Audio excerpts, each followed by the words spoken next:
بسم الله الرحمن الرحيم والصلاة والسلام على أشرف المرسلين سيدنا محمد وعلى آله وصحبه أجمعين. اللهم يسر لنا أمرنا ووفقنا لما تحب وترضى. أرنا اللهم الحق حقا وارزقنا اتباعه وأرنا الباطل باطلا وارزقنا اجتنابه واجعلنا من عبادك الصالحين وأوليائك المقربين برحمتك يا أرحم الراحمين. Nous allons reprendre le commentaire des dernières sourates du Coran. Et la dernière sourate que nous étions en train de commenter, c'est sourate Nazi'at. Et nous sommes arrivés au 19e verset. Donc c'est le passage dans lequel Allah Azza wa Jal nous parle de l'histoire de Moussa alayhi salam et de Fir'aun. Al-ataka hadith Moussa idh nadahu rabbuhu bil wadi al-muqaddas tuwa. Donc on a expliqué comment Moussa s'est adressé à Fir'aun et il lui a proposé de le guider et de lui montrer le chemin afin de craindre Allah Azza wa Jal. Wa ahdiyaka ila rabbika fatakhsha. C'est à ce verset-là que nous sommes arrêtés. Et que je te guide vers ton Seigneur afin que tu le craignes. Donc voici la proposition que donc a faite Moussa alayhi salam à Fir'aun. Ensuite, Allah Azza wa Jal dit fa'arahu al-ayata al-kubra. Il lui fit voir le très grand miracle.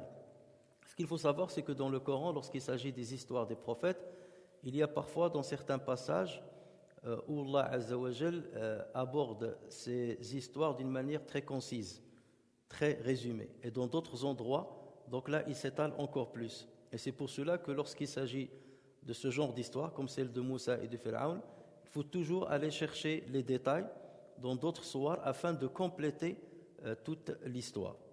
Donc ce verset sous-entend que Fir'aun n'a pas voulu répondre favorablement à l'invitation de Moussa alayhi salam, alors que Moussa alayhi salam lui a bien montré les signes et les preuves qu'il était bien un envoyé de Dieu. Et donc, puisqu'il a refusé, donc fa'arahu al-ayata al-kubra. Donc Moïse a montré à Moussa le grand signe, ou bien le grand miracle. Et ce miracle, on va le trouver justement dans une autre sourate, lorsqu'Allah Azza wa Jal dit قال لئن اتخذت إلها غيري لأجعلنك من المسجونين قال أولو جئتك بشيء مبين قال فأت به إن كنت من الصادقين فألقى عصاه فإذا هي ثعبان مبين ونزع يده فإذا هي بيضاء للناظرين. Moussa dit, et même si je t'apportais une preuve évidente, apporte-la, dit Pharaon, si tu es du nombre des véridiques. Moussa jeta donc son bâton, et le voilà devenu un serpent manifeste, et il tira sa main, donc il tira de sa poche sa main, et voilà qu'elle était blanche, étincelante à ceux qui regardaient. Sa main était blanche, ça veut dire que lorsqu'il l'a sortie, elle était brillante, comme s'il y avait de la lumière dans sa main, sans qu'elle ne brûle. فَكَذَّبَ وَعَصَى. Donc Pharaon le qualifia de menteur et désobéi. Alors dans Sourate Shu'ara, donc la même sourate que je viens de citer, Allah Azza wa Jal donne le détail de ce passage qui est ici résumé. فَكَذَّبَ وَعَصَى. قال للملأ حوله إن هذا لساحر عليم يريد أن يخرجكم من أرضكم بسحره فماذا تأمرون. Donc Pharaon dit aux notables autour de lui, voilà en vérité un magicien savant, il veut par sa magie vous expulser de votre terre, que commandez-vous. Donc c'est cette expression-là par laquelle il a démenti donc Moussa, et il a désobéi à l'appel qu'il lui a proposé. ثم أدبر يسعى فحشر فنادى فقال أنا ربكم الأعلى. Ensuite il tourna le dos, s'en alla précipitamment, rassembla les gens et leur fit une proclamation et dit, c'est moi votre Seigneur le très haut. Alors thumma adbara yas'a, le terme thumma, cette particule-là dans le Coran, elle est utilisée à plusieurs reprises. Certains savants ont compté à peu près 330 fois l'utilisation de thumma. Et thumma, c'est une particule qui a plusieurs significations, qui joue énormément de rôle. On verra plus tard comment ce terme-là peut avoir une signification qui est complètement différente de ce qu'on a l'habitude de voir. Alors thumma, normalement, ça montre la succession. Donc elle joue le rôle de conjonction, de rattacher entre deux événements temporels. Et donc, elle montre la succession entre ces deux événements. Sauf que lorsqu'on utilise thumma, ça montre que le deuxième événement vient tardivement par rapport au premier. Lorsqu'on utilise la particule fa, ça veut dire que le deuxième élément vient rapidement après le premier événement. Donc ici, thumma adbara yas'a. Donc c'est soit une suite dans le temps. Donc ça c'est la première utilisation de thumma. Ou bien thumma, comme dans ce verset-là, elle ne signifie pas une suite dans le temps, une succession dans le temps, mais il signifie une hiérarchisation entre les événements. Une hiérarchisation entre les événements. Comme lorsqu'Allah Azza wa Jalla dit awla laka fa'awla thumma awla laka fa'awla.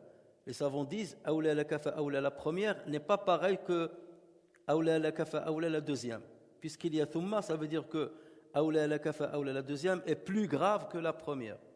D'accord? Parce que ça c'est une insulte de la part d'Allah, une malédiction de la part d'Allah. La deuxième malédiction elle est plus grande que la première. Donc ici il y a une hiérarchisation dans les étapes, c'est-à-dire rutbiya, on l'appelle thumma ar-rutbiya, qui montre une différence au niveau des degrés. Donc, ça veut dire quoi? Thumma adbara yas'a. Ça veut dire non seulement il a démenti, ou là, il a traité de menteur Moussa, et qu'il a désobéi à ce qu'il lui a proposé, mais plus que ça, il a fait pire. C'est ça ce que ça veut dire thumma. Ce qui va venir va être pire que ce qui a précédé.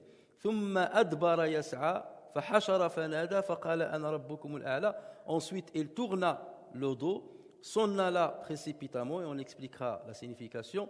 Ensuite, il rassembla les gens et leur fit une proclamation et dit: c'est moi votre Seigneur le Très-Haut.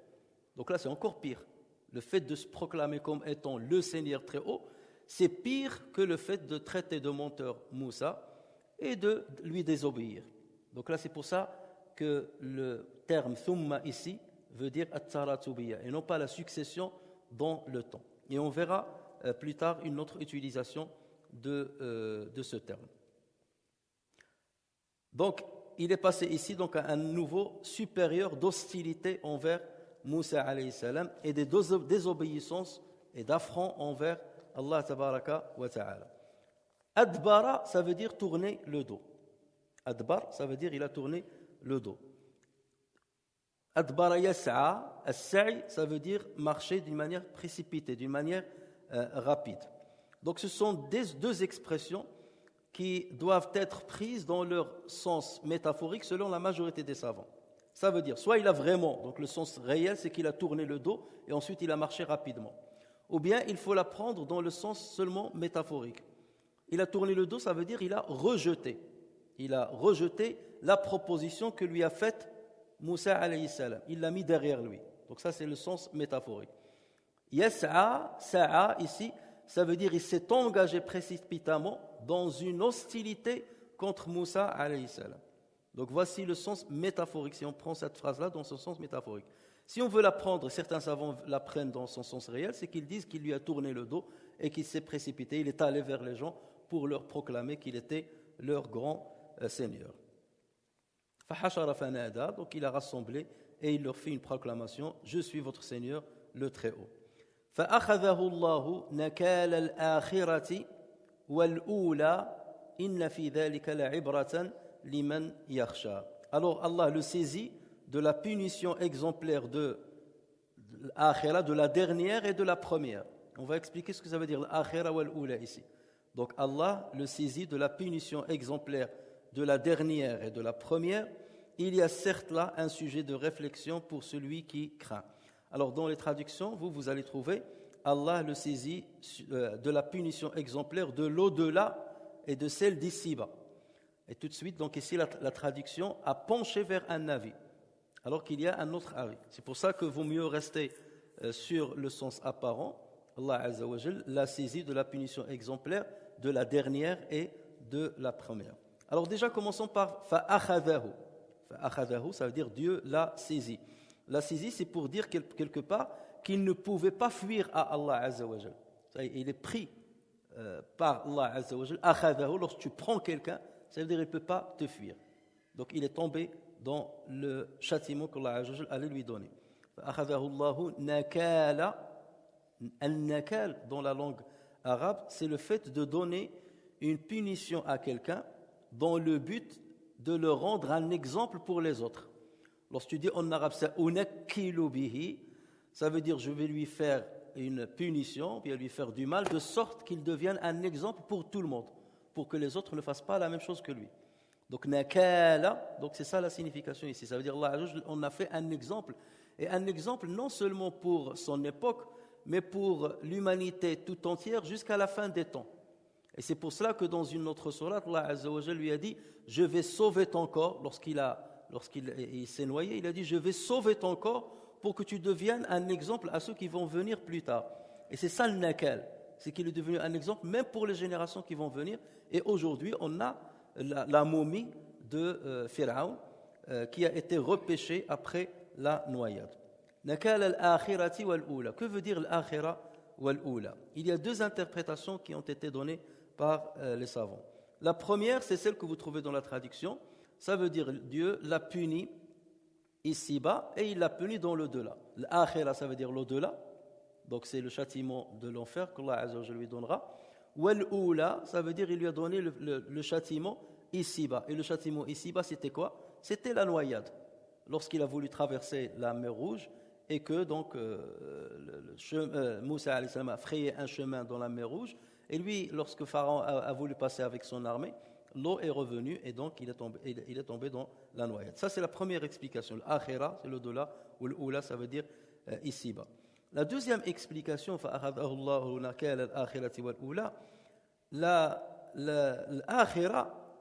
l'akhira, ça veut dire la dernière parole qu'il a dite. La dernière allégation qu'il a faite, c'est lorsqu'il a dit « Ana rabbukumul a'la », lorsqu'il leur a dit « Je suis votre grand Seigneur ». Cette phrase-là, Allah Azza wa Jalla l'a puni dessus. C'est sa dernière phrase. L'akhira, c'est-à-dire la dernière phrase. « Ana rabbukumul a'la ». Wal-oula, c'est-à-dire la première phrase qu'il a dite avant, lorsqu'il a dit « Al-mala », au notable, lorsqu'il a dit « Ma alimtu lakum min ilahin ghayri ». Je ne connais pas pour vous un autre Dieu que moi. Donc en fait, il a dit deux phrases qui sont graves. La première, c'est lorsqu'il a dit au notable, je ne connais pas un autre Dieu pour vous que moi. Ça c'est la première. Et Allah l'a puni sur celle-là. Et la deuxième, c'est lorsqu'il a dit à tout le monde, aux gens, et non pas au notable, pas al-mala, mais cette fois-ci aux gens complets, réunis, lorsqu'il leur a dit, je suis votre Seigneur le grand.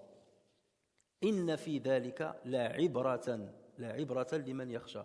Le mot l'ibra vient de l'abr. Et l'abr, en français, ça veut dire la traversée. C'est lorsque abara, ça veut dire il est passé d'une rive vers une autre. Hein? Abara, il est passé d'une rive à une autre. Et donc, l'ibra va dans ce sens-là, parce que toujours dans l'arabe, lorsqu'on va chercher la racine d'un mot, il faut savoir que tous les mots qu'on va sortir de cette racine-là vont avoir un sens commun, même s'ils vont se différencier au niveau de leur signification. Mais le sens profond est le même. C'est par exemple, lorsqu'on dit Jannah, ça veut dire c'est un jardin qui est entouré d'un mur. Lorsqu'on dit le jinn, ça vient de la même racine, ça veut dire un être qu'on ne peut pas voir. C'est comme le Jannah qu'on ne peut pas voir parce qu'il est entouré d'un mur. C'est comme lorsqu'on dit le janin, ça veut dire l'embryon. Parce qu'il est caché, on ne le voit pas. C'est pareil que lorsqu'on dit le junoun, ça veut dire la folie. Ça veut dire que la raison est cachée. La raison est enveloppée, elle ne travaille pas normalement. Donc vous voyez que tous les mots qui viennent de la racine ja-na-na ont un même sens, même s'ils se différencient chacun par sa signification. Donc c'est exactement la même chose ici. Al-abra, c'est traverser une rive vers une autre. Inna fi dhalika la'ibratan liman yakhsha, ça veut dire en ceci il y a une leçon qui va passer d'une génération à une autre. C'est ça l'abra. La ibratan, donc ça vient de l'abra. Donc ceux qui vont venir vont prendre une leçon sur ce qui est passé et les autres et ainsi de suite. Donc il y a l'ubur, c'est la traversée génération après génération. Et bien entendu, Allah Azza wa Jal nous donne ce genre d'exemple toujours pour en tirer leçon, mais bien entendu encore faut-il être raisonnable et avoir le vrai savoir pour tirer la leçon, puisque Allah Azza wa Jal dit wa tilka al-amthalu nadribuha lin-nasi wa ma ya'qiluha illa al-alimun. Telles sont les paraboles que nous citons aux gens, cependant seuls les savants les comprennent. Ensuite, on va passer à la troisième partie de la sourate et on va s'attarder dessus sur quelques versets. Ensuite, Allah Azza wa Jal donc dit أأنتم أشد خلقا أم السماء بناها رفع سمكها فسواها وأغطش ليلها وأخرج ضحاها. Verset 27 au verset 29. Êtes-vous plus dur à créer ou le ciel qu'il a pourtant construit? Il a élevé bien haut sa voûte. Ça, c'est la traduction que vous allez trouver dans les Masahif traduits. Puis il a parfaitement ordonné, il a assombri sa nuit et fait luire son jour. Alors, après avoir donc terminé l'histoire de Moussa avec Pharaon, Allah Azza wa Jal ici va s'adresser à une catégorie de personnes. Un antum, il s'adresse à des personnes. Un antum ashaddu khalqan am as-sama. Il s'adresse à qui? Il faut revenir au début de la sourate pour comprendre de qui il parle. Il parle à ceux qui ont renié la possibilité d'une résurrection.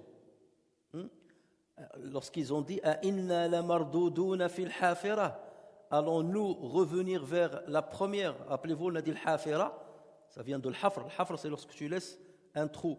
Et le hafira, ça veut dire la vie antérieure. C'est comme si la vie antérieure a laissé une empreinte sur le sol. Inna lamarduduna fil hafira. Et ça, c'est une interrogation par laquelle il rejette cette idée-là. C'est-à-dire que c'est impossible, c'est de la moquerie en fait. C'est dans le sens ironique. Allons-nous revenir vers le hafira? Donc Allah Azza wa Jalla justement s'adresse à ces gens-là qui sont des négateurs de la résurrection. Donc il va leur poser pareil la question. Eux, ils ont posé une question. Inna lamarduduna fil hafira. Allah Azza wa Jalla leur a répondu avec une question. Antum ashaddu khalqan am as-sama. D'accord? Leur interrogation, c'est une interrogation d'ironie. L'interrogation que Allah Azza wa Jalla a faite ici, c'est une interrogation de corroboration, de confirmation. Ce qu'on appelle al-istifham at-taqriri. Al-istifham at-taqriri. Donc vous voyez, réponse par réponse, enfin, question par question. Il va dans le sens de leur ironie. Mais cette fois-ci, c'est qu'il est en train de corroborer l'idée que vous n'êtes pas plus dur à créer que les cieux. Antum ashaddu khalqan am as-sama. Regardez le ciel. Qui est plus dur à créer, le ciel ou vous? D'accord? Forcément, nous, on est limité dans notre complexité. Tu as un corps, tu fais 1m80, 2 mètres, voilà, tu fais 80 kilos ou là 100 kilos, tu es limité. Mais tu ne vas pas te comparer au ciel, qui contient tous les êtres humains, qui contient les animaux, qui contient, enfin le ciel, lorsqu'on dit le ciel ici, ça veut dire tout l'univers. Parce que le ciel, la notion du ciel dans le Coran, elle a plusieurs significations.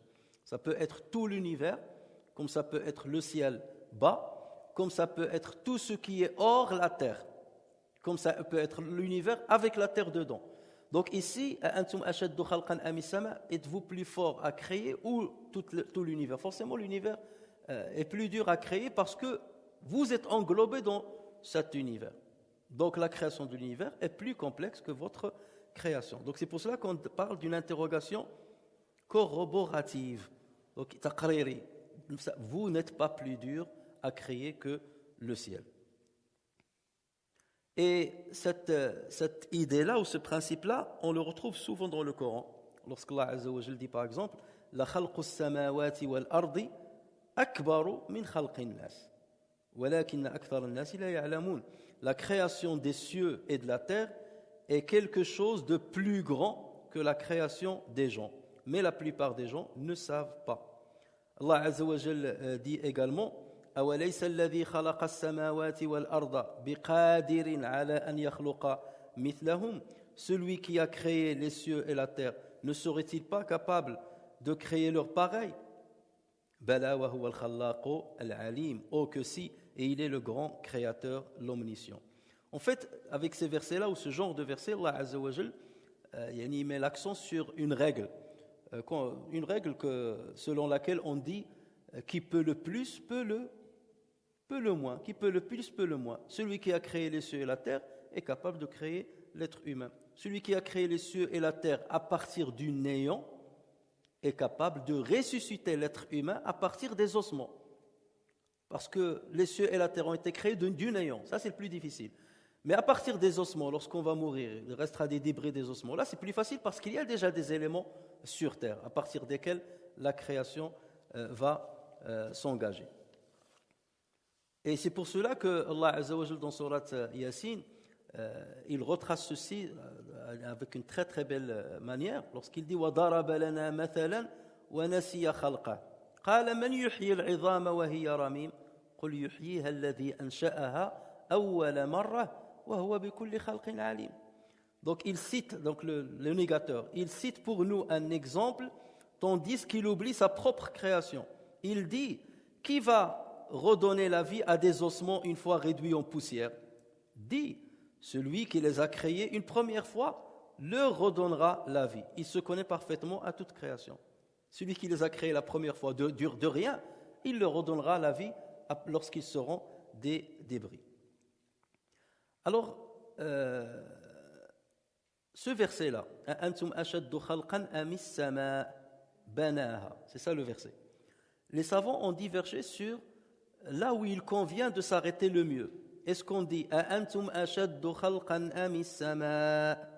on s'arrête là, ensuite on dit banaha. C'est ce que vous allez trouver par exemple dans Riwayat Hafs, ils vont vous mettre un jim dans le mushaf, ça veut dire vaut mieux s'arrêter ici, c'est moitié-moitié.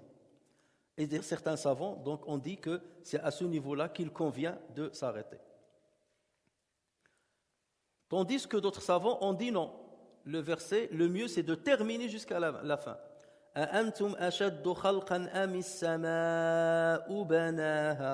c'est là qu'il faut s'arrêter. Et le sens du verset va changer, selon qu'on s'arrête sur sama ou qu'on s'arrête sur banaha. Alors le Kisa'i, ça ce sont des grandes références. Le Kisa'i, il est en même temps un grand littéraire et en même temps même le Qurra. Donc le Kisa'i, le Farra ou le Zajjaj, et les deux derniers sont des grands littéraires, on a déjà parlé d'eux, disent que la phrase se termine au niveau de sama. Antum ashaddu khalqan am as-sama. Banaha devient le début de la phrase qui va suivre. Banaha rafa'a samkaha fasawwaha wa aghtasha laylaha wa akhraja duhaha. Donc tout ça sont des caractéristiques, d'accord, du ciel. Il l'a construit. Il commence par cette première caractéristique. Banaha rafa'a samkaha fasawwaha. Il a élevé c'est-à-dire sa largeur ou bien sa hauteur. Il a élevé sa hauteur, on reviendra sur ça. Donc banaha rafa'a samkaha fasawwaha. Donc il a un lien avec rafa'a samkaha. Wa aghtasha laylaha wa akhraja duhaha. Donc il y a 5 caractéristiques par rapport au ciel. Ça, c'est si jamais on s'arrête au ciel. Donc on s'arrête à ce niveau-là. Et dans ce cas, ce qui reste vont être les caractéristiques de as-sama. En revanche, si maintenant on s'arrête sur banaha, et c'est le choix de Abu Hatim as-Sijistani. Lorsque dans l'exégèse, vous entendez parler de littérature, et vous entendez Abi Hatim, donc ça fait automatiquement référence à Abu Hatim as-Sijistani, qui est un grand littéraire. Et ça ne fait pas, parce qu'il y a d'autres Abu Hatim, tels que Abu Hatim al-Razi. Mais les savants, donc, ils écrivent que le prénom. Donc c'est à vous de déduire le nom. C'est selon le sujet qui est abordé. Dès que vous entendez Abu Hatim et qu'on est en train de traiter d'une question de littérature, donc forcément, c'est Abu Hatim as-Sijistani qui est mort en l'an 250 de l'Hégire. Donc lui, il dit avec d'autres, ils disent qu'il faut s'arrêter sur banaha. Antum ashaddu khalqan am as-samaa'u banaha. Ça veut dire quoi? Êtes-vous plus fort ou la plus dure dans la création ou le ciel que Dieu a créé? Am as-samaa'u allati banaha. Sauf que l'ati a été enlevé. Am as-samaa'u allati banaha. Êtes-vous plus fort ou la plus dure dans la création ou le ciel que Dieu a créé? 2 points. Et après, il va citer les caractéristiques, cette fois-ci, de la création, et non pas du ciel. Rafa'a samkaha fasawwaha wa aghtasha laylaha wa akhraja duhaha. Ce sont les caractéristiques de la création, et non pas les caractéristiques du ciel. Donc, selon qu'on s'arrête à sama ou banaha, le sens, bien entendu, va changer. Et là, il y a une divergence entre les savants. Donc, lorsque vous récitez ce genre de verset, pensez à cela. À quel niveau j'arrête? Là ou là? Si j'arrête là, voilà la signification. Si j'arrête là, la signification, elle, change. Banaha, ça veut dire quoi le bina? Le bina, c'est la construction, bien entendu. C'est une action qui consiste à agencer des éléments pour élever un bâti selon un plan déterminé. Voilà donc la définition. C'est le fait d'agencer des éléments pour élever un bâti selon un plan déterminé. Et il s'agit ici, bien entendu, d'une métaphore, puisque la construction d'un bâti n'est pas pareille que la construction du ciel. Le ciel, il est en perpétuel changement et perpétuel mouvement. Et les éléments qui sont dedans sont en perpétuel mouvement. La terre, elle tourne, les astres tournent, tout bouge. En revanche, les constructions que nous, on élève, elles sont figées. Tu construis une maison, il est figé. Les briques ne tournent pas, ou le plafond ne monte pas, ne descend pas. Donc, on est bien ici dans une métaphore. C'est pour qu'Allah Azza wa Jal nous dise que ce ciel-là est constitué de plusieurs éléments et qu'ils ont été agencés d'une manière très harmonieuse, comme on agence les éléments de la construction d'un bâti, et que ça a été fait selon un plan prédéterminé, que ce n'est pas une question du hasard. Dieu a lancé le monde comme ça, ou le ciel comme ça, ou l'univers comme ça, il a commencé à s'agencer par lui-même. Non, qu'il y a un plan prédéterminé, et le ciel, qaddara fahada. Dieu l'a déterminé, et ensuite il a guidé ce ciel, ou cet univers-là, pour évoluer vers le plan qu'il lui a prédéterminé. Donc ça c'est banaha. Rafa'a samkaha. On va la traduire par il a élevé sa hauteur. Ou si on veut être plus précis, il a élevé son élévation. Parce que ar-raf' ou as-samk sont deux synonymes. Et dans la langue arabe, tu peux utiliser deux synonymes qui se suivent ou même le même mot qui se suit. Par exemple, tu dis jalastu fi dhillin dhalil. Dhillin dhalil. Donc voilà, dhill, donc c'est l'ombre, ou dhalil qui met de l'ombre. Donc vous voyez. Et là aussi, donc, il s'agit rafa'a, c'est le synonyme de samk, as-samk. Il l'a élevé dans son élévation. C'est pour dire que cette élévation, elle est immense. D'accord? Donc lorsque tu mets deux synonymes en même temps, ça veut dire qu'il y a une grandeur et un étendue.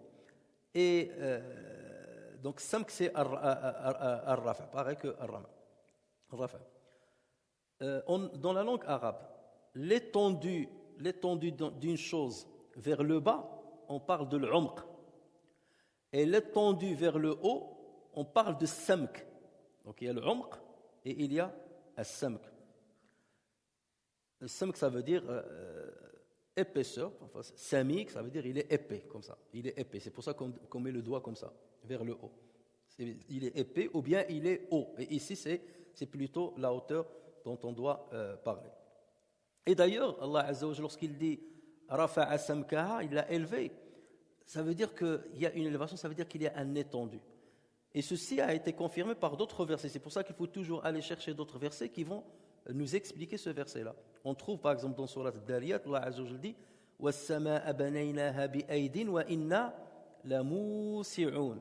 Donc, et le ciel, nous l'avons construit par notre puissance et nous l'étendons dans l'immensité. Donc c'est ça, rafa'a samkaha. Nous les étendons le ciel. Et d'ailleurs, la science actuelle a prouvé que l'univers est en expansion. Ici, c'est le ciel. Hein. Le ciel, ici, ça veut dire l'univers.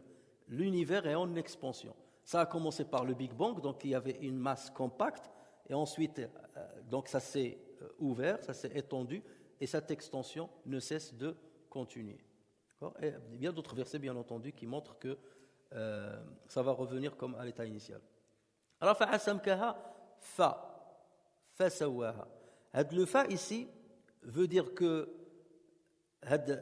a un rapport, sawaha a un rapport avec rafa'a samkaha. D'accord? Il n'a pas dit wa sawaha. S'il a dit wa sawaha, c'est une conjonction, c'est des événements qui se suivent.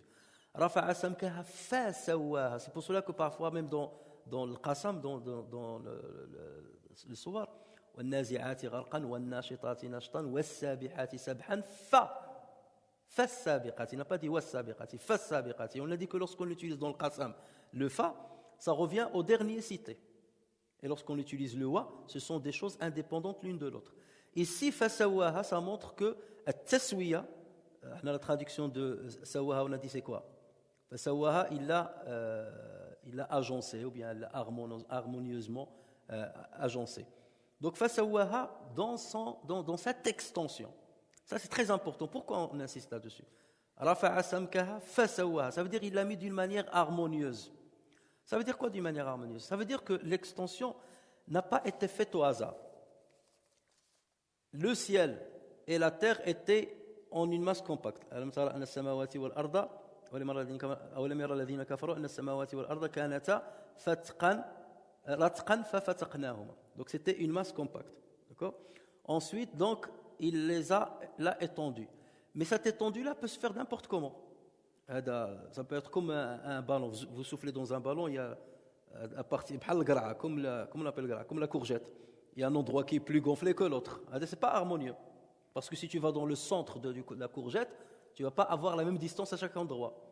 Si ça a été étendu sous forme d'un cube, le cube, il vous paraît harmonieux, n'est-ce pas? Mais si vous allez au centre du cube, est-ce que le rayon du centre vers n'importe quel point du cube est le même? Non. Lorsque vous allez vers le coin du cube, la distance est plus grande que lorsque vous allez vers le milieu, par exemple, d'un carré, d'une facette. N'est-ce pas? Donc, ce n'est pas harmonieux. En revanche, pour qu'on dise qu'il y a un caractère harmonieux de cette étendue, ça veut dire que cet univers qui a été étendu est sphérique. Parce qu'il n'y a que la forme sphérique qui permet d'avoir un centre qui nous donne quoi? Qui nous donne des rayons pareils là où vous allez vers la périphérie de cette sphère. D'accord? Donc la sphère, il y a une équidistance lorsque vous allez du milieu vers n'importe quel endroit de la périphérie de cette sphère. Donc lorsqu'il dit rafa'a samkaha, ça veut dire que cette élévation, cette extension ne s'est pas faite d'une manière hasardeuse, n'importe comment. Non, c'est qu'elle est sphérique. C'est pour ça qu'on parle de la voûte céleste. La voûte céleste. Et elle est sphérique. Et donc l'univers est sphérique. De par justement ce verset-là.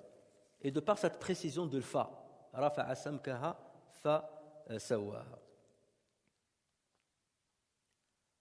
Alors,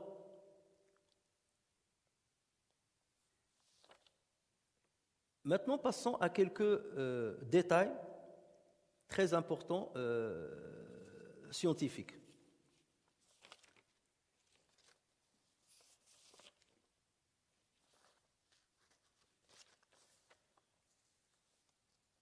وأغطش ليلها وأخرج ضحاها وأغطش ليلها وأخرج ضحاها. Il a assombri sa nuit et fait luire son jour. Il parle ici de quoi? Il parle du ciel. Laylaha, donc sama, il parle du ciel. Il a assombri sa nuit et fait luire son jour. Normalement, le ciel, il est obscur.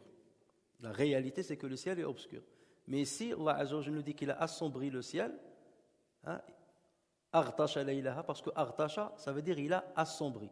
Dans la langue arabe, lorsqu'on dit ratasha al-laylu, ça veut dire que la nuit s'est bien obscurcie. Lorsqu'on parle de al-ratash, ça veut dire l'obscurité. Artasha, ça veut dire il a assombri. D'accord? Il a assombri le ciel, mais le ciel dans ce qui nous paraît, nous sur terre. Lorsqu'il y a la nuit, le ciel nous paraît noir. Mais lorsqu'il y a le jour, qu'est-ce qui nous paraît éclairé? C'est le ciel aussi. Donc c'est par rapport à notre vision. Mais dans la réalité des choses, le ciel, il est toujours obscur. Et c'est pour cela que ceux qui s'engagent dans un voyage vers la Lune, je ne sais pas où, dès qu'ils sortent de la Terre, plus ils montent vers le haut, plus ils tombent dans l'obscurité. D'accord? Il n'y a que la Terre qui est éclairée. Pourquoi? Parce qu'il y a la réflexion. Les rayons solaires arrivent sur la Terre et ils se réfléchissent, et c'est ce qui éclaire la Terre. Mais si les rayons continuent, tout le chemin qu'ils traversent, ils ne l'éclairent pas. Il faut qu'ils tapent sur, comme un miroir, pour réfléchir, pour voir justement la lumière. Donc si vous perdez dans l'espace, vous allez être dans l'obscurité totale. Mais une fois que vous êtes sur Terre, vous voyez la lumière.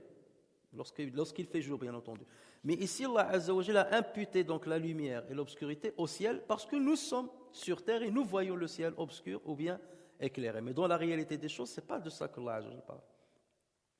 Lorsqu'il dit il a obscurci la nuit, le ciel, ça on le comprend. Le ciel est obscur. Mais regardez le terme lorsqu'il a dit wa akhraja duhaha. Akhraja veut dire il a fait sortir sa lumière, Doha. Et Doha, c'est quoi? C'est le début de la journée. Doha, c'est le début de la journée, lorsqu'il fait jour. C'est le début de la partie qui fait jour.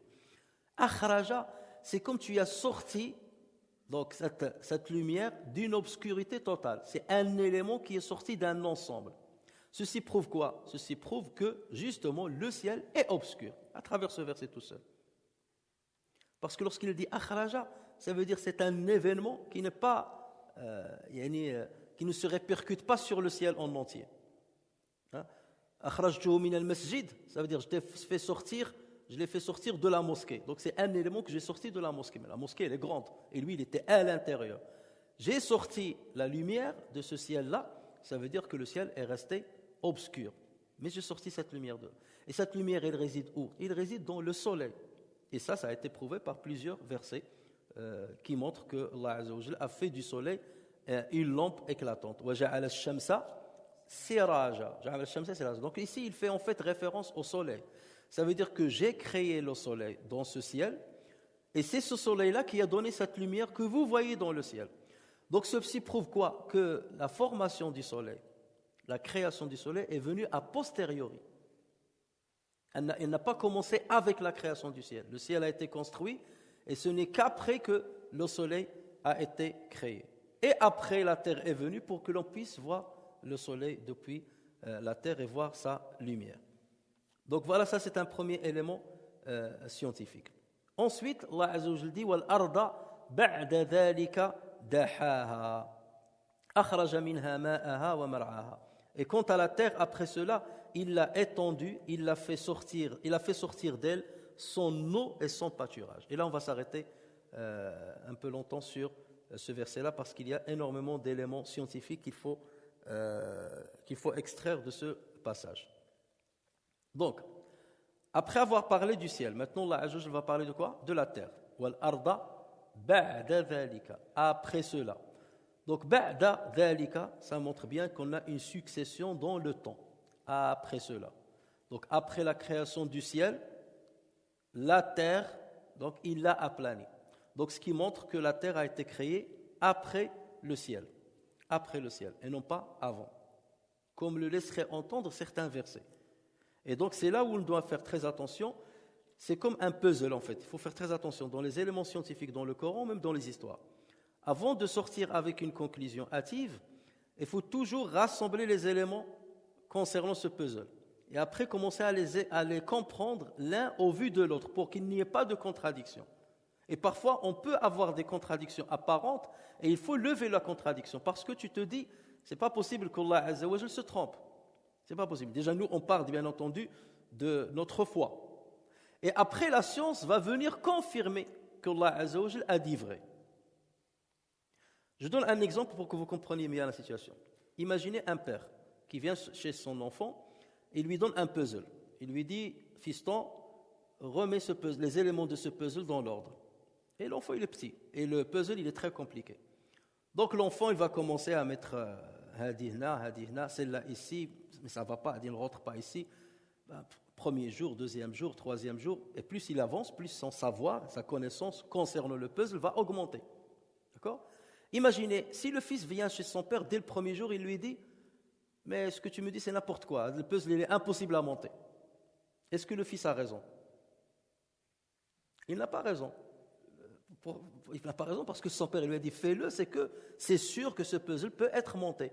Donc si tu n'arrives pas à le monter, le problème ne vient pas de moi, il vient de toi, c'est toi qui es incapable de le monter.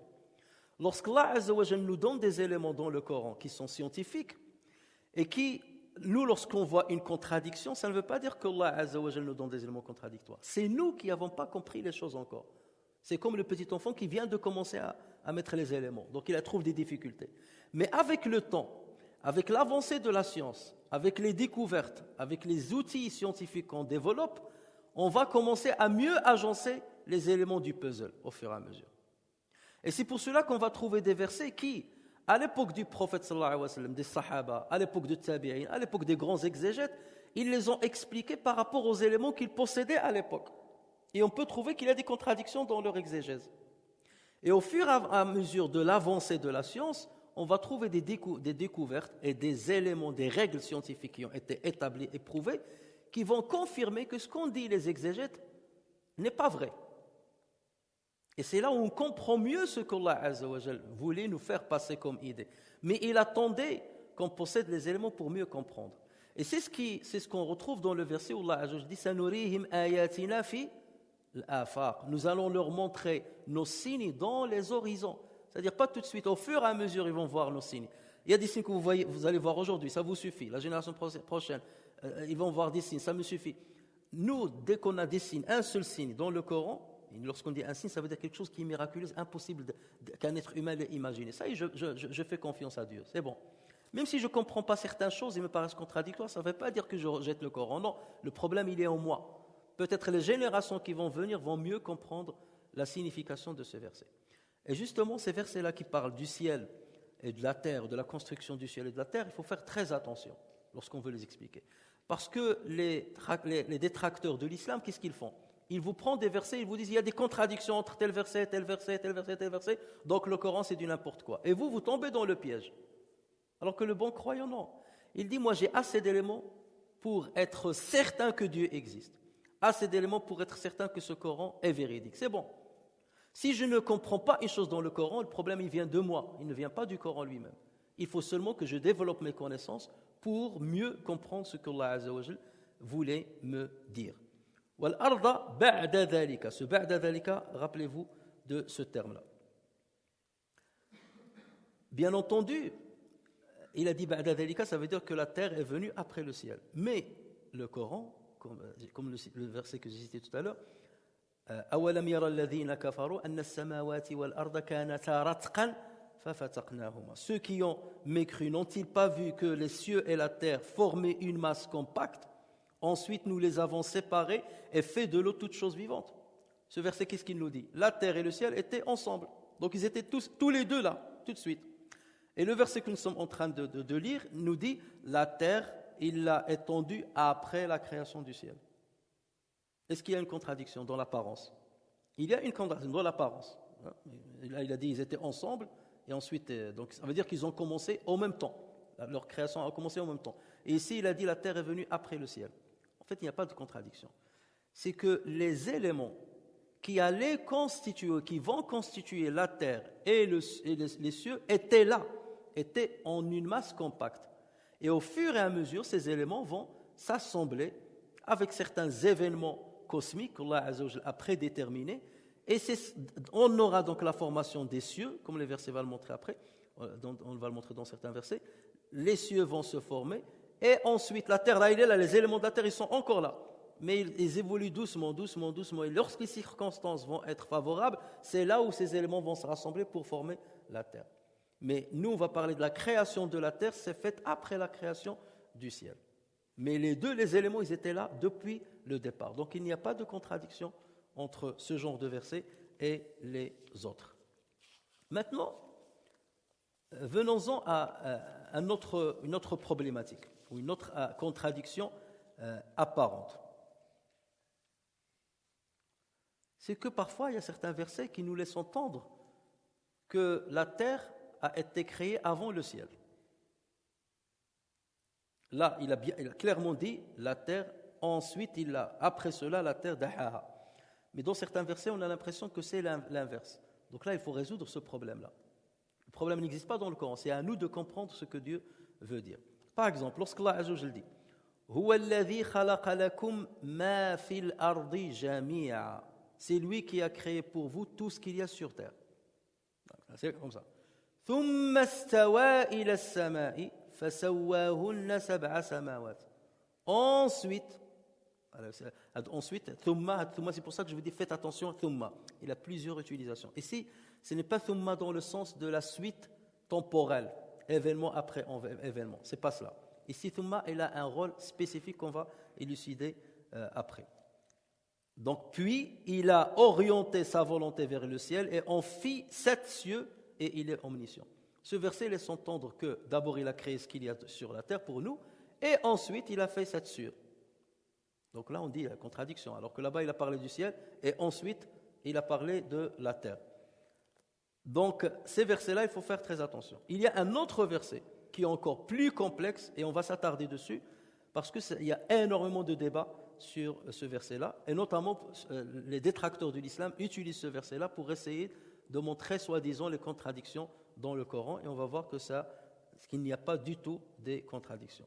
Il s'agit de Surat Fussilat, du verset 9 au verset 12. Allah Azza wa Jalla dit قُلْ أَإِنَّكُمْ لَتَكْفُرُونَ بِالَّذِي خَلَقَ الْأَرْضَ فِي يَوْمَيْنِ وَتَجْعَلُونَ لَهُ أَنْدَادًا ذَلِكَ رَبُّ الْعَالَمِينَ وَجَعَلَ فِيهَا رَوَاسِيَ مِنْ فَوْقِهَا وَبَارَكَ فِيهَا وَقَدَّرَ فِيهَا أَقْوَاتَهَا فِي 4 أيام سواء للسائلين ثم استوى إلى السماء وهي دخان فقال لها وللأرض ائتيا طوعا أو كرها قالتا أتينا طائعين فقضاهن 7 سماوات في يومين وأوحى في كل سماء أمرها وزينا السماء الدنيا بمصابيح وحفظا ذلك تقدير العزيز العليم. Je vais traduire et on va aller doucement.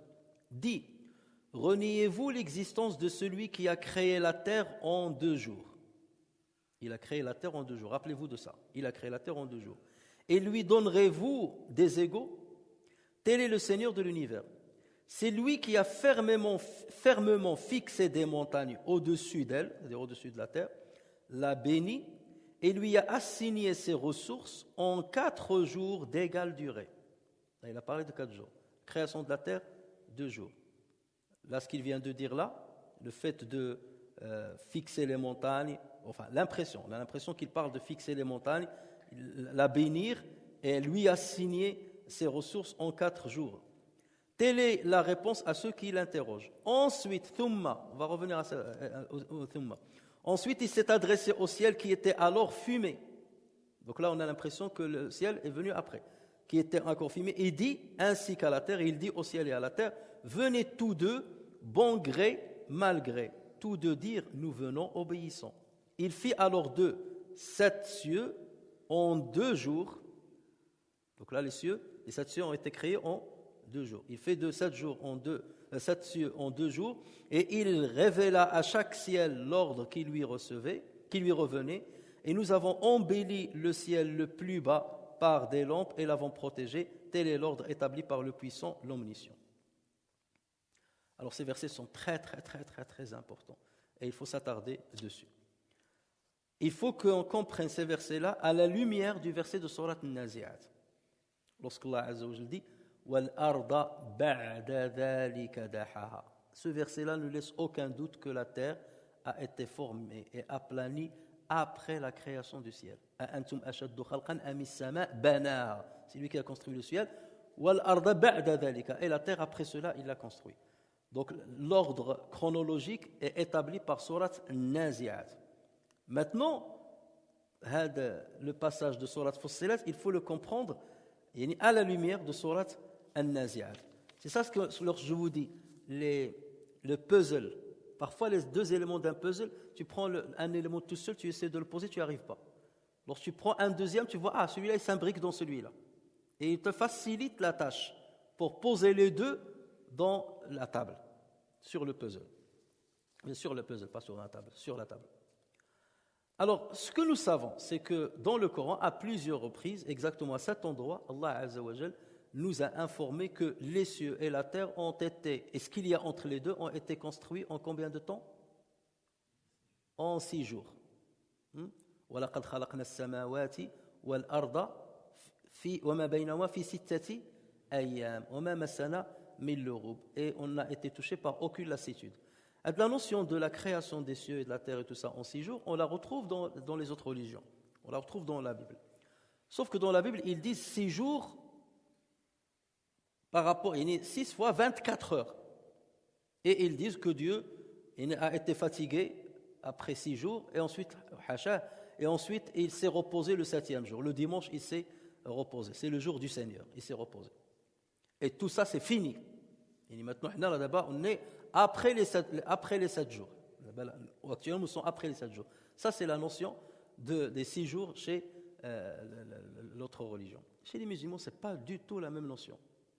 Et c'est pour cela qu'on ne peut pas dire que l'islam a pompé les informations chez les autres religions. Pas du tout. L'islam s'est démarqué des autres livres saints ou des autres religions par des informations qui lui sont spécifiques. Allah Azza wa Jal, déjà commençons par l'yawm. Ça veut dire quoi l'yawm? Est-ce que ça veut dire 24 heures? L'yawm pour nous, c'est la succession de deux levées du soleil. Premier lever jusqu'au deuxième lever du soleil, ça s'appelle l'yawm. Mais dans le Coran, l'yawm ne veut pas forcément dire la période qui sépare deux levées du soleil. Regardez, lorsqu'Allah Azza wa Jal, par exemple, dit وَيَسْتَعْجِلُونَكَ بِالْعَذَابِ وَلَنْ يُخْلِفَ اللَّهُ وَعْدَهُ وَإِنَّ يَوْمًا عِنْدَ رَبِّكَ كَأَلْفِ سَنَةٍ مِمَّا تَعُدُّونَ. Et il te demande de hâter l'arrivée du châtiment, c'est-à-dire le châtiment de l'enfer. Ils te disent, fais-le descendre tout de suite. Pourquoi attendre notre mort ou la résurrection? Fais-le descendre tout de suite. Et il te demande de hâter l'arrivée du châtiment. Jamais Allah ne manquera sa promesse, ça va venir. Cependant, regardez bien, un jour auprès de ton Seigneur équivaut à 1000 ans de ce que vous comptez. Donc déjà, première notion du jour, ce n'est pas toujours 24 heures. Là, c'est 24 multiplié par 1000. Ça, c'est un jour auprès de ton Seigneur. Mais par rapport à quel repère? Par rapport à quelle dimension? Par rapport à la dimension de l'au-delà, puisqu'il parle du châtiment de l'au-delà. Ils veulent précipiter le châtiment de l'au-delà. D'accord? Donc le jour dans l'au-delà n'est pas pareil que le jour ici, c'est 1000 ans. Donc déjà, il y a une notion d'Yal-Yawm, ce n'est pas du tout 24 heures dans le Coran. Dans un autre verset, Allah Azza wa Jalla dit تعرج الملائكة والروح إليه في يوم كان مقداره 50,000 سنة. Les anges ainsi que l'esprit, donc Jibril, montent vers lui en un jour dont la durée est de 50 000 ans. En un jour dont la durée est de 50 000 ans. Donc vous voyez que l'islam a tout de suite établi la loi de la relativité dans le temps. La loi, il a fallu attendre Einstein pour qu'il la découvre. Le Coran, tout de suite, il en a parlé. Il a parlé du jour qui fait 24 heures. Il a parlé d'un jour qui, selon une certaine dimension, fait 1000 jours de ce que nous, 1000 ans de ce que nous comptons, 1000 ans.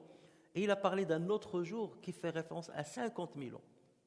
Voilà, certains savants, ils disent, lorsqu'il a parlé de 1000 ans, il fait référence à la vitesse de la lumière, parce que c'est la chose la plus rapide que nous connaissons aujourd'hui. C'est la vitesse de la lumière, c'est à peu près 300 000 km par seconde.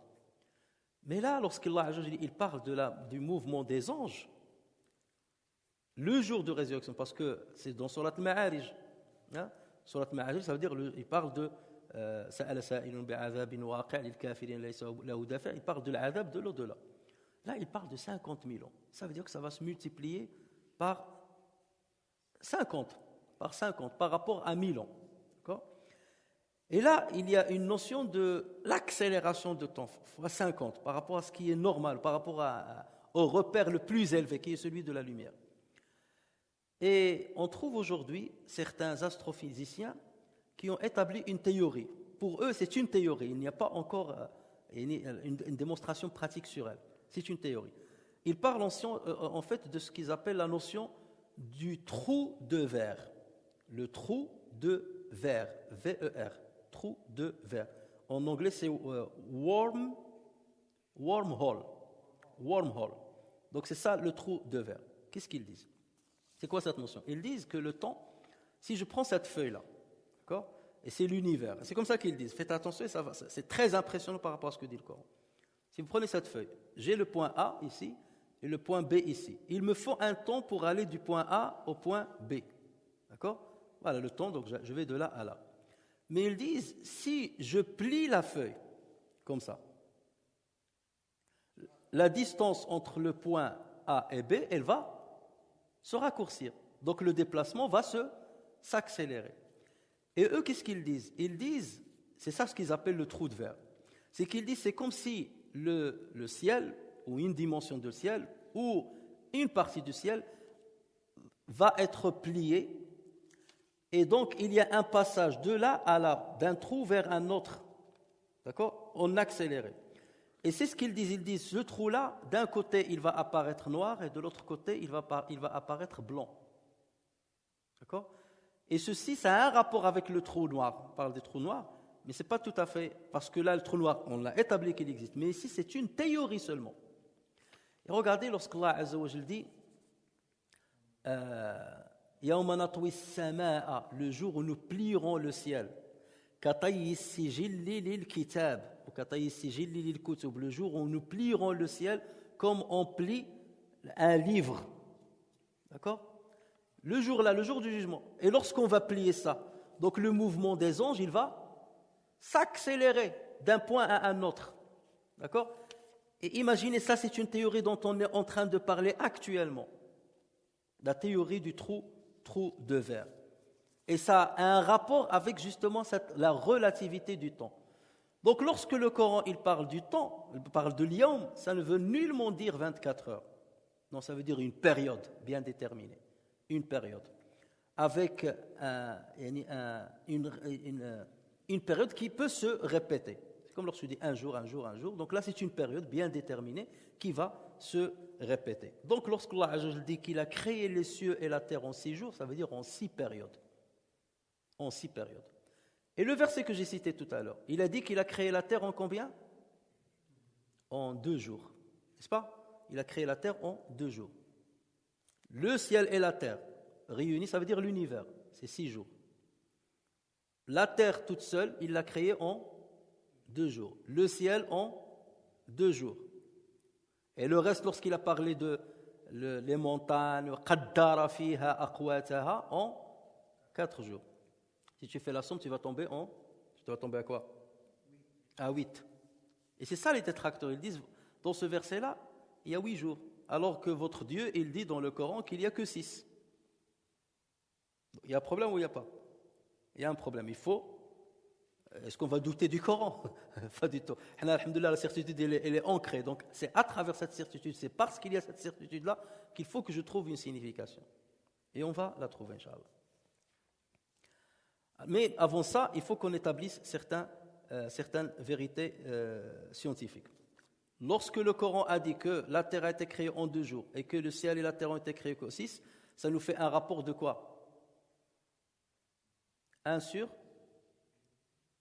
quoi? 1 sur 3. La terre a été créée en 2 jours.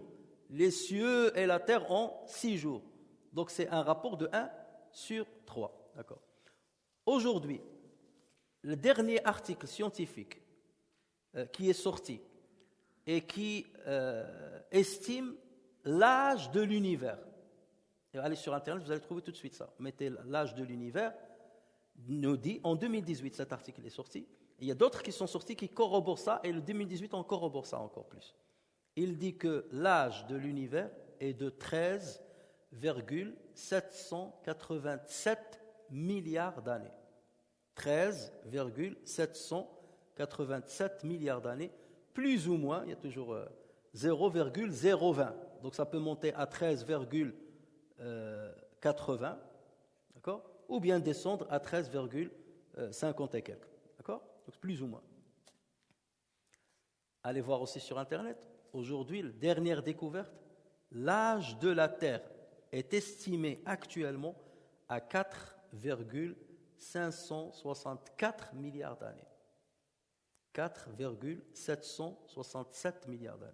Prenez une calculette, mettez 13,787, qui est l'âge de l'univers, et divisez-le par 3, parce qu'on a dit c'est le rapport de 1 sur 3. Divisez-le par 3 et vous allez tomber exactement dans l'âge de la Terre.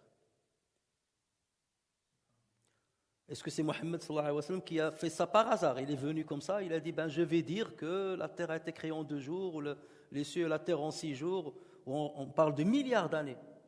Donc là, Allah Azza wa Jalla, il parle en proportion. Il a parlé en proportion. Vous allez me dire, mais il aurait pu dire j'ai créé les cieux et la terre en 3 jours et j'ai créé la terre en 1 jour. On est dans la même proportion. Mais lui, lorsqu'il a voulu choisir 6, c'est pour que le dénominateur commun ne soit pas 1, qu'il soit 2. Et il y a là la période d'IL6, c'est 4,56, ça c'est 2 jours. Donc 1 jour, c'est 2, vous faites le calcul, mais je n'ai pas le temps maintenant de le faire, 2, quelque chose. Ça c'est la période, d'accord? Mais le fait de donner cette précision, c'est qu'il y a un secret.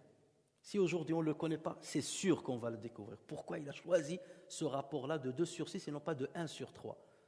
D'accord? C'est que cette période-là, il y a un secret dedans. La période d'IL 2, 20 et quelques.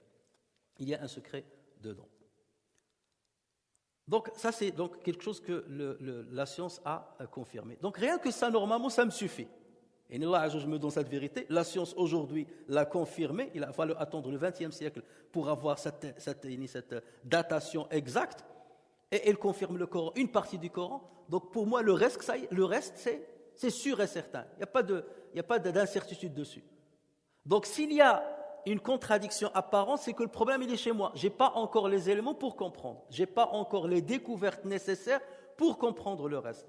Mais cette preuve-là me suffit pour témoigner de la véracité du Coran. Voilà, rien que celle-là. Dans Surat Fussilat, Allah Azza wa Jalla dit ثم استوى إلى السماء وهي دخان فقال لها وللأرض ائتيا طوعا أو كرها. Ensuite, il s'est adressé au ciel qui était alors fumé, dukhan, qui était fumé. Et il dit ainsi qu'à la terre, venez tous deux, bon gré, mal gré. Alors ce verset il nous affirme quoi? Il nous affirme que fut une période où le ciel était une fumée. Dukhan. Et la notion de dukhan, il est très très importante. Était dukhan. Ceci démarque le Coran des autres livres religieux. Parce que dans la Bible, par exemple, il est dit dans la Genèse qu'au commencement, Dieu a dit que la lumière soit. Au commencement, Dieu a dit que la lumière soit. Est-ce qu'il y a une différence entre lumière et fumée? Il y a une différence. La lumière, elle est transparente. La fumée, elle est opaque. Ou la fumée, elle donne une notion aussi de chaleur. Parce que qui dit fumée, c'est qu'il y a chaleur. La fumée, elle se dégage d'une chaleur, de ce qui brûle. Donc lorsque le Coran parle du fumée, ça veut dire qu'il y a chaleur, donc c'est chaud, la première chose, et qu'il y a des éléments qui font que cette fumée, elle est opaque, elle donne une certaine opacité. Il n'y a pas de transparence dans le ciel. Il y a une certaine opacité. Si tu regardes, tu vas voir que de l'opacité. C'est comme lorsque tu roules certains matins et tu vois le brouillard. Tu ne vois rien devant toi dans le brouillard. Sauf que la différence entre le brouillard et la fumée, c'est que la fumée est chaude et le brouillard est froid. Donc le Coran utilise des termes bien précis. La Bible il a parlé de lumière alors que le Coran il a parlé de fumée. Donc l'islam ne pompe pas des autres religions. Il se démarque des autres religions avec des précisions que seule la science va prouver. Les études astronomiques, je termine par ça, les études astronomiques confirment aujourd'hui cette information. Et je vais vous lire un article, ou une partie d'un article du journal Science de 2010. Le titre de cet article, c'est How, je suis un mauvais, on a avec nous des bons anglo-saxons, How the early universe cleared away the fog. Donc, comment l'univers primitif a dissipé le brouillard. Donc ici, il parle du brouillard. Vous allez me dire, oui, mais là, il parle du brouillard, pas de la fumée. Mais regardez ce qu'ils disent dans l'article. Ils disent, environ 300 000 ans après le Big Bang, l'univers était comme une chambre remplie de fumée. Ils utilisent le terme fumée. L'univers était comme une chambre remplie de fumée, ne pouvant s'échapper. Au moment où l'univers avait 1 milliard d'années, la fumée s'est dissipée. La fumée s'est dissipée. Allah Azza wa Jalla est venu au ciel alors qu'il était fumé et il lui a dit, viens, toi et la terre. Et ils ont dit, nous venons. Donc, viens, ça veut dire, sors de cette fumée. Ça veut dire que la fumée va se dissiper. Donc, ils disent, la fumée s'était dissipée presque entièrement, permettant aux étoiles, donc voilà, l'apparition des étoiles, permettant aux étoiles et aux galaxies de devenir visibles. Mais exactement ce qui a traversé la brume a été l'une des grandes questions en astrophysique. Maintenant, dit toujours l'article, maintenant en analysant les images prises par le télescope Hubble, les chercheurs ont failli confirmer leur meilleure hypothèse. C'est quoi leur meilleure hypothèse? La fumée a été dissipée par une flamme de rayonnement ultraviolet des premières galaxies. Donc vous voyez que la science confirme cette question de fumée. Et c'est le seul qui a parlé de fumée, le seul livre qui a parlé de fumée au début de la création, c'est bel et bien le Coran. Et ensuite, de cette fumée, il a fait sortir le ciel. Et qui dit le ciel, ça veut dire les galaxies, tout ce qu'il y a dedans. Et regardez ce que dit justement cet article. Donc voici encore, dans ce verset-là qu'on est en train, dans ce passage de Surat Fussilat, une autre vérité scientifique qui a été confirmée que dernièrement. Donc les éléments du puzzle sont en train de s'imbriquer l'un à l'autre. Reste maintenant à justement lever les contradictions apparentes dans certains passages et je continuerai Inch'Allah l'explication la semaine prochaine si Allah Azza wa Jalla le permet. نفعني الله وإياكم بالقرآن الكريم وبحديث سيد الأولين والآخرين وغفر الله لي ولكم ولسائر المسلمين سبحان ربك رب العزة عما يصفون وسلام على المرسلين والحمد لله رب العالمين